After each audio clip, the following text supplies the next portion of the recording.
നമസ്കാരം. എല്ലാവർക്കും കൊച്ചിൻ ന്യൂസിലേക്ക് സ്വാഗതം. ഉള്ള വാർത്തകൾക്കെല്ലാം ചാനൽ ഫ്ലോ ചെയ്യാം.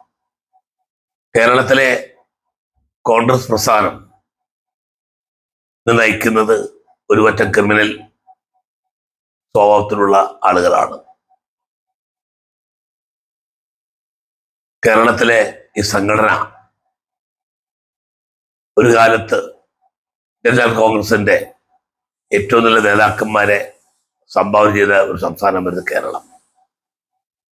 ഇന്നത് മാറി ഇന്ത്യയിലെ കോൺഗ്രസ് പ്രസ്ഥാനത്തിന്റെ ഏറ്റവും കൂടുതൽ കള്ളക്കടത്തുകാരും പെണ്ണുപിടുത്തക്കാരും ക്രിമിനൽ മെന്റാലിറ്റിയുള്ള ഒരു പറ്റം നേതാക്കന്മാരുടെ കയ്യിലാണ് കോൺഗ്രസ് വിട്ടിരിക്കുന്നത്. നല്ലവരായ കോൺഗ്രസ്സുകാരെല്ലാം ഔട്ടായി.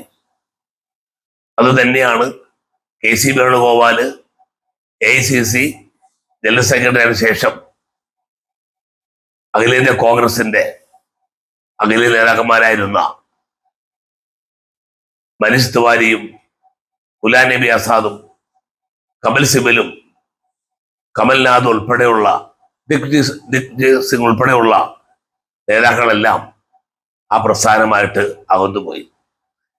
രാഹുൽ ഗാന്ധിയുടെ ചുറ്റും കൂടി അദ്ദേഹത്തിന്റെ നിലവിലുണ്ടാവുന്ന ആ പഴയ സ്വഭാവമൊക്കെ മാറ്റി വേറെ ചില സ്വഭാവത്തിന്റെ അടിമപ്പെട്ടുകൊണ്ടാണ് അദ്ദേഹം നടക്കുന്നത്.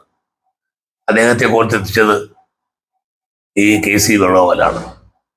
അഖിലേന്ത്യാ തലത്തിൽ കോൺഗ്രസിന്റെ ഏതാണ്ട് പണി കഴിപ്പിച്ചിട്ടാണ് കേരളത്തിലേക്ക് വന്ന് ഇത്തരം പ്രവർത്തനങ്ങൾ ആരംഭിച്ചത്.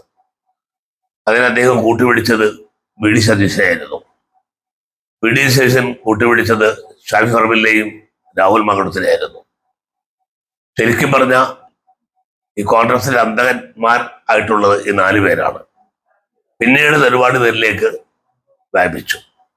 നമുക്കറിയാം, ഇന്ന് ഇത്രയേറെ ഒരു ക്രിമിനൽ സ്വഭാവത്തിന്റെ ഉടമയായിട്ടുള്ള ഇത്രയേറെ സ്ത്രീകളെ പീഡിപ്പിച്ച രാഹുൽ മാങ്കൂട്ടവും ഷാഫി പറമ്പിലൊക്കെ ഇന്ന് തെളിഞ്ഞു നടക്കുന്നതെല്ലാം ഈ നേതാക്കന്മാരുടെ ചില ചെയ്തികളുടെ മൂലമാണ്. കാരണം ഇവരുടെ കൂടെ ബാംഗ്ലൂരിൽ പോയി പെണ്ണ് കേസിൽപ്പെടാത്ത ഒരു നേതാക്കന്മാർ കേരളത്തിലില്ല.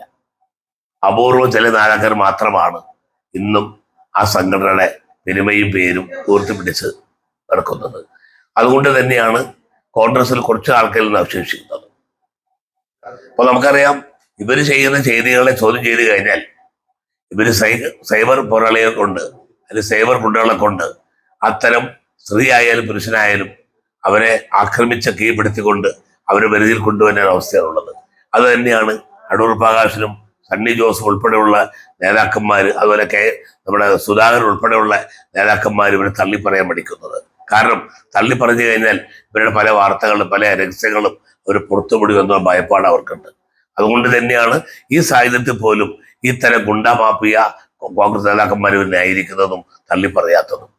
അതുകൊണ്ട് കേരളത്തിലെ ജനങ്ങൾ ഒന്ന് മനസ്സിലാക്കണം, ഇത്തരം ക്രിമിനൽ മെന്റാലിറ്റിയുള്ള ആളുകൾ ഏതെങ്കിലും സാഹചര്യത്തിൽ പഞ്ചായത്തിലോ ബ്ലോക്ക് പഞ്ചായത്തിലോ ജില്ലാ പഞ്ചായത്തിലോ സംസ്ഥാന ഭരണത്തിലോ പങ്കാളിയായി കഴിഞ്ഞിട്ടുണ്ടെങ്കിൽ നമ്മുടെ സംസ്ഥാനത്തിന്റെ അവസ്ഥ ഒന്ന് ഓർക്കുന്നത് നല്ലതായിരിക്കും. അതുകൊണ്ട് ഇത്തരക്കാരെ ഈ പ്രസ്ഥാനത്തെ, അതുപോലെ ലീഗും ഒട്ടും മോശമല്ല.